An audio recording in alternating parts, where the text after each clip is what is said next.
Njeriu që se pa pejgamberin, por e dashuroi me shumë se të gjithë. Në një krahin të largët të Jemenit, mes maleve dhe fshatrave të thjesht, jetonte një burr I quajtur Uwais el-Qarni. Ishte nga fisi Murejt. Në mesin e popullit të tij, njihet për përkushtimin, urtësinë dhe devotshmërinë që rrallë gjendej në tokë. Ai nuk ishte sahabe, shok pejgamberit, sepse kur nuk pati mundësi të takonte pejgamberin Muhammed, paqja qoftë mbi të. Por zemra e tij ishte aq e lidhur me të, saqë dashuria e tij u bë simbol I dashurisë së vërtetë. Nëna e tij ishte e moshuar dhe e Uwaisi kishte marrë përsi për kujdesin për të, me durim dhe nderim të pashoq. Ai kishte dëgjuar për pejgamberin alayhis salam e kishte dëshirë të madhe ta takonte. Një ditë e pyeti nënën e tij me lot në sy: "Nën, a më lejon të shkoj në Medinë që ta takoj të dërguarin e Allahut?" Ajo I tha: "Shko, por mos qëndro gjatë dhe kthehu shpejt tek nëna jote." Uwaisi u nis për në Medinë, zemra I rrihte me gëzim. Kaloi rrugë të gjata, udhëtoi ditë dhe natë për të parë atë që zemra e tij e dashuronte. Kur arriti, pyeti për të dërguarin, por I thanë: "Ai nuk është këtu. Ka dalë për pak kohë." Uwaisi ndaloi për një çast e pastaj e ktheu shikimin nga rruga dhe tha: "Nëna më porositi të mos vonohem." Pa e takuar të dërguarin, ai u nis sërish drejt Jemenit. Kur pejgamberi alayhis salam u kthye, I thanë se një burr nga Jemeni kishte ardhur për ta takuar, por ishte kthyer. Pejgamberi alayhis salam tha: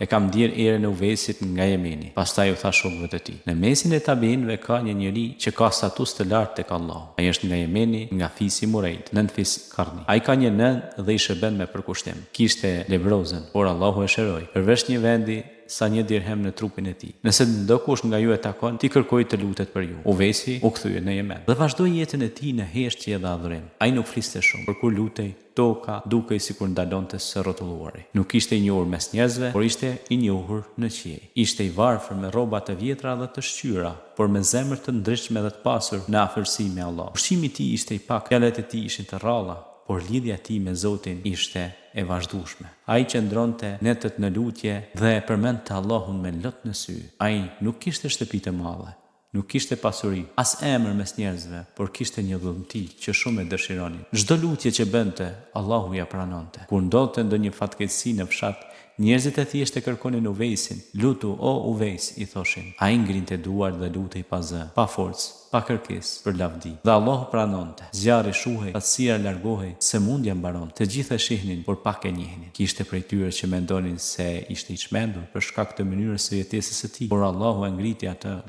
lart mbi mendimin e njerëzve. Pas vdekjes së pejgamberit alayhis salam, kalifati kaloi në duart e Ebu Bekrit e pastaj në duart e Omerit ibn Hattabit radiallahu anhu. Omeri, duke mbajtur mend porosinë e pejgamberit, në çdo karvan që vinte nga Jemeni pyeste: "A është në mesin tuaj Uwais el-Qarni?" Dhe ata nuk dinin për të. Një ditë një burr tha: "Po, kemi një burr të tillë mes nesh, por ai nuk ka ndonjë vlerë të madhe tek ne. Ka flokë të shtregull dhe nuk flet me askën." Omeri dhe Aliu radiallahu anhu u nisën për ta takuar. Kur e pan, ai ishte I thjesht, I përulur, I mbyllur në vete. Omeri tha: "A je ti Uwais el-Qarni?" Ai u përgjigj: "Po." Omeri tha: "Pejgamberi alayhis salam na ka përmendur ty. Tha se ti je njeri I veçantë tek Allahu dhe se çdo lutje jote pranohet. Lutu për ne, o Uwais." Uwaisi u ndjej turpëruar, e uli kokën, e ngriti duart dhe u lut për Omerin dhe Aliun. Ata përqafuan dhe ai u largua pa kërkuar asgjë. Omeri I ofroi që të qëndronte në Medinë, por Uwaisi nuk e pranoi. Tha: "Unë dua të mbetem I panjohur në këtë botë, siç isha më parë, sepse Allahu më njeh dhe kjo më mjafton." Me vonë Uwaisi mori pjesë në betejën e